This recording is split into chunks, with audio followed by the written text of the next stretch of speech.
Assalamualaikum warahmatullahi wabarakatuh. Salam sejahtera untuk kita semua. Shalom. Om Swastiastu, Namo Buddhaya, salam kebajikan.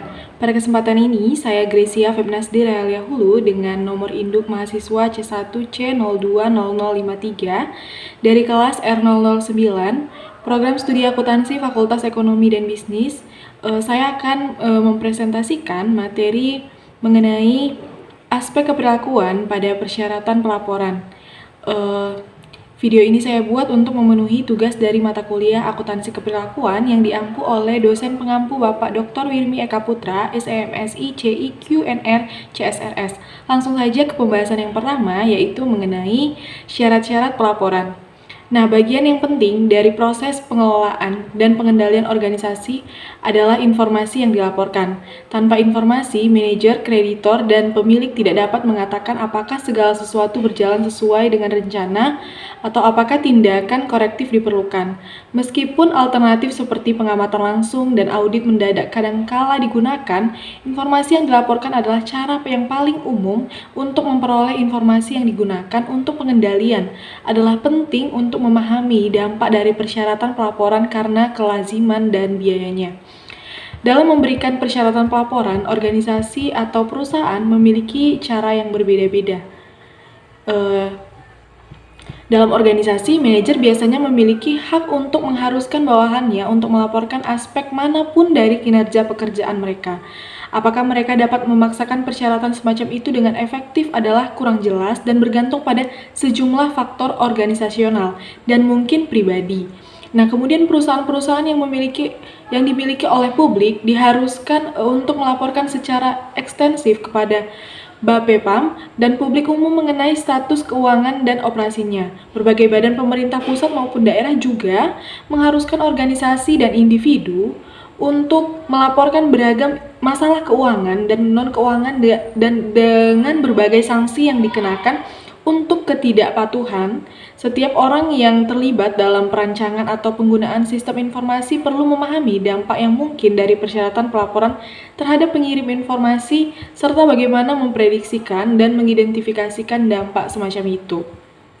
Selanjutnya kita akan membahas mengenai bagaimana persyaratan pelaporan itu mempengaruhi perilaku. Nah, manajer dan badan regulasi itu menggunakan persyaratan pelaporan untuk menggunakan tuntutan kepada orang lain agar berperilaku dengan cara tertentu dalam menyediakan informasi yang dibutuhkan untuk mengevaluasi perilaku dan kinerja. Dalam memahami pengaruh persyaratan pelaporan terhadap perilaku, manajemen perlu melakukan pertama, antisipasi penggunaan informasi. Nah, persyaratan pelaporan beserta informasi lainnya itu digunakan untuk mengantisipasi reaksi terhadap informasi yang dilaporkan. Karena pada umumnya orang akan bereaksi dengan cara-cara yang diyakini dapat mengarah pada hasil yang diinginkan. Bila terjadi reaksi yang tidak menyenangkan terhadap informasi mengenai perilaku yang pengirim sampaikan, maka pengirim memodifikasi perilaku mereka sehingga informasi yang dilaporkan akan menimbulkan reaksi yang diinginkan tersebut. Kemudian pertanyaan yang muncul dari kondisi ini, bagaimana sih informasi yang dilaporkan itu berkaitan dengan perilaku pengirim? Itu penting gitu kan? Ternyata semakin informasi yang dilaporkan mencerminkan sesuatu yang dikendalikan oleh pengirim, maka semakin besar kemungkinan perilaku pengirim akan dimodifikasi dan pengirim yakin bahwa perubahan tersebut mengarah kepada perubahan yang diinginkan. Nah, sehingga ketika banyak faktor di luar perilaku pengirim yang mempengaruhi suatu hasil, pengirim kemungkinan besar tidak akan mengubah perilakunya untuk menghasilkan informasi yang berbeda. Itu karena dua alasan, yaitu yang pertama, pengirim mungkin tidak mengetahui bagaimana berperilaku untuk mencapai hasil dan informasi yang diinginkan. Kemudian yang kedua, seringkali ada kemungkinan untuk menyalahkan faktor-faktor lain atas hasil yang dicapai ketika si pengirim ditanyakan mengenai konten pelaporan yang dilakukan. Selanjutnya kita akan membahas mengenai prediksi si pengirim mengenai bahasan selanjutnya itu prediksi si pengirim mengenai penggunaan si pemakai. Nah, penerima informasi pada saat tertentu menyatakan secara jelas bagaimana mereka menginginkan pengirim informasi untuk berperilaku. Namun, seringkali mereka mungkin menginginkan atau tidak menginginkan banyak hal yang sulit dicapai secara simultan. Nah, pengirim informasi pada kondisi tertentu merasa yakin bagaimana penerima akan menggunakan informasi. Sedangkan pada saat yang lain, seseorang merasa tidak pasti bagaimana informasi tersebut digunakan. Jika setiap orang selalu jujur dan jelas dalam menggunakan informasi, maka akan muncul sedikit masalah. Namun seringkali orang meminta informasi tidak begitu eksplisit mengenai informasi itu digunakan. Pelapor memiliki pekerjaan yang sulit untuk menebak kapan dan bagaimana informasi tersebut akan digunakan. Kemungkinan akan mendasarkan pada prediksi mereka terhadap penggunaan informasi dalam situasi serupa. Selanjutnya itu ada insentif dan sanksi. Nah, kekuasaan yang melekat dalam diri penerima menjadi kekuatan dan sifat untuk mengendalikan pengirim informasi merupakan penentuan awal yang paling penting mengenai kemungkinan pengirim informasi akan mengubah perilakunya. Nah, semakin besar potensi penerima untuk memberikan insentif atau penghargaan dan juga hukuman atau sanksi, maka akan semakin hati-hati pengirim informasi dalam bertindak atau untuk memastikan informasi yang dilaporkan dapat diakui oleh si penerima. Kemudian selanjutnya itu penentuan waktu. Nah, timeline merupakan faktor penting dalam menentukan apakah persyaratan pelaporan dapat menyebabkan perubahan pada perilaku pengirim. Nah, agar persyaratan pelaporan dapat mengubah perilaku pengirim, maka terlebih dahulu harus mengetahui dan memahami persyaratan pelaporan sebelum melakukan tindakan apapun. Nah, apabila persyaratan pelaporan terjadi setelah pengirim bertindak, maka tidak ada kesempatan untuk mengubah perilaku masa lalu. Selanjutnya itu strategi respon iteratif. Nah, untuk mengubah perilaku membutuhkan biaya yang mahal. Orang banyak dipengaruhi oleh tuntutan batasan, keinginan saling bersaing satu sama lain. Nah, perubahan dalam bentuk apapun dan sekecil apapun dalam berperilaku biasanya mempengaruhi lebih dari satu dimensi yang tidak selalu ke arah yang diprediksikan. Ketika suatu persyaratan pelaporan perlu dikenakan, strategi yang paling murah biayanya adalah yang pertama, terus berperilaku seperti biasa, kemudian melaporkan sejujurnya mengenai perilaku tersebut, kemudian menunggu respon dari si penerima. Nah, jika ada respon, maka strategi pada poin C, yaitu menunggu respon dari penerima, dapat diteruskan.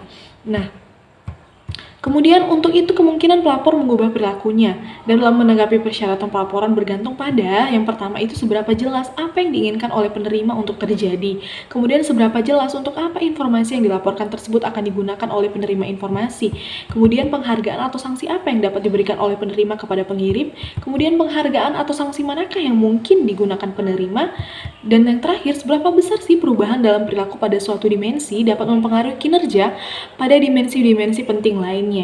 Selanjutnya yaitu pengarah perhatian. Nah, dampak mengarahkan perhatian dapat dianggap sebagai dampak dari pencatatan dan bukunya dampak dari pelaporan informasi. Karena dampak tersebut timbul dari kepentingan pengirim itu sendiri dan tidak tergantung pada informasi yang dilaporkan kepada siapapun. Tetapi dampak tersebut dipertimbangkan dalam buku ini karena dampak tersebut dapat terjadi sebagai respon terhadap persyaratan pelaporan dari luar. Meskipun hal tersebut juga dapat terjadi tanpa adanya persyaratan tersebut. Nah, banyak program atau manajemen waktu menggunakan dampak mengarahkan perhatian untuk menghasilkan perubahan perilaku. Partisipan diminta untuk menyimpan catatan yang terinci mengenai bagaimana mereka menghabiskan waktunya, tetapi tidak diharuskan untuk melaporkan informasi tersebut kepada siapapun. Mereka kemudian dapat menggunakan informasi tersebut untuk menentukan apakah mereka menghabiskan waktunya dengan cara-cara yang mendukung pernyataan prioritas mereka atau apakah banyak dari waktu yang mereka sia-siakan. Selanjutnya kita akan membahas mengenai dampak dari persyaratan pelaporan. Nah, di Supriyono pada tahun 2016 menyatakan bahwa kompleksitas dari lingkungan akuntansi adalah penghalang terhadap penilaian dampak dari persyaratan pelaporan. Nah, bukti-bukti mengenai dampak persyaratan pelaporan masih belum konklusif, tetapi pengetahuan yang lebih substantif dalam metode riset yang lebih baik sedang dikembangkan. Persyaratan pelaporan dapat mempengaruhi semua bidang akuntansi, yaitu yang pertama akuntansi keuangan, kemudian akuntansi perpajakan, selanjutnya akuntansi manajerial dan akuntansi sosial. Selanjutnya kita akan membahas mengenai penilaian dampak terhadap pengirim informasi. Nah, metode yang digunakan untuk menilai dampak persyaratan laporan keuangan terhadap pengirim informasi adalah yang pertama, pengambilan keputusan deduktif. Nah, pengambilan keputusan deduktif itu melibatkan pemikiran secara hati-hati mengenai bagaimana persyaratan pelaporan akan berinteraksi dengan kekuatan-kekuatan motivasional lainnya untuk membentuk perilaku manajer. Nah, teknik ini sebaiknya digunakan sebelum memberlakukan suatu syarat pelaporan. Kemudian yang kedua, menanyakan kepada pelapor, pengirim atau pengirim informasi mengenai perilaku mereka. Nah, survei merupakan cara melaksanakan metode ini. Survei dilakukan dengan memberikan pertanyaan-pertanyaan sempit dengan kemungkinan tanggapan yang ditentukan atau gabungan dari keduanya. Survei dapat dilakukan secara pribadi maupun lewat media sosial lewat media ya. Metode ini tidak hanya memberikan informasi berdasarkan kerelaan dan respon tidak selalu mencerminkan perilaku mereka secara akurat. Selanjutnya kita akan membahas mengenai jurnal terkait dari penelitian mengenai aspek keperlakuan pada persyaratan pelaporan.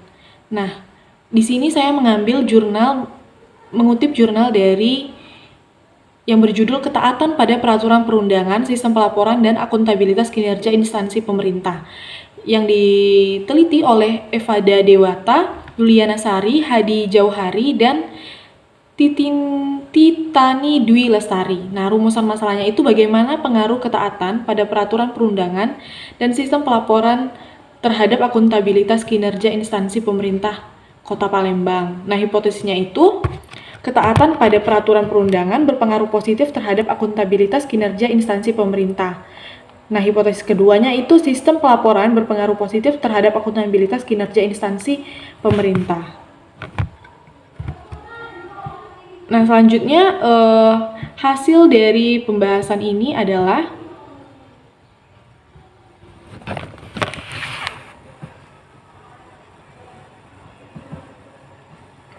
pengaruh ketaatan pada peraturan perundangan itu terhadap akuntabilitas kinerja instansi pemerintah. Dari hasil jawaban responden pada OPD di Kota Palembang, ketaatan pada peraturan perundangan sudah berjalan dengan cukup baik. Meskipun ada beberapa peraturan perundang-undangan di bidang akuntabilitas kinerja yang kurang selaras, namun pemerintah daerah telah berkoordinasi dan menyusun laporan keuangan menurut aturan perundangan tentang pengelolaan keuangan.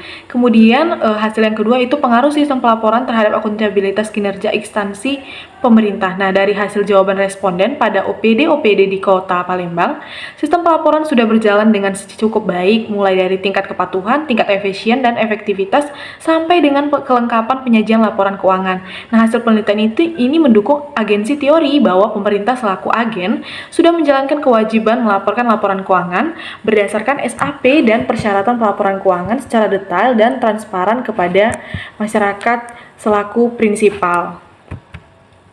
Nah, kesimpulannya itu berdasarkan hasil perhitungan dan analisis dari penelitian ini, maka dapat ditarik kesimpulan bahwa secara parsial, ketaatan pada peraturan perundangan dan sistem pelaporan berpengaruh positif signifikan terhadap akuntabilitas kinerja instansi pemerintah. Nah, hasil penelitian ini mendukung agensi teori bahwa pemerintah selaku agen telah melaksanakan tugas dan kewajiban terkait akuntabilitas kinerja pemerintah daerah.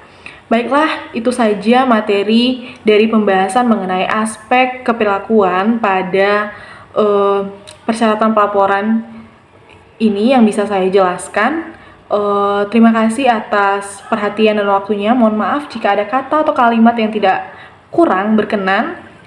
Saya ucapkan terima kasih.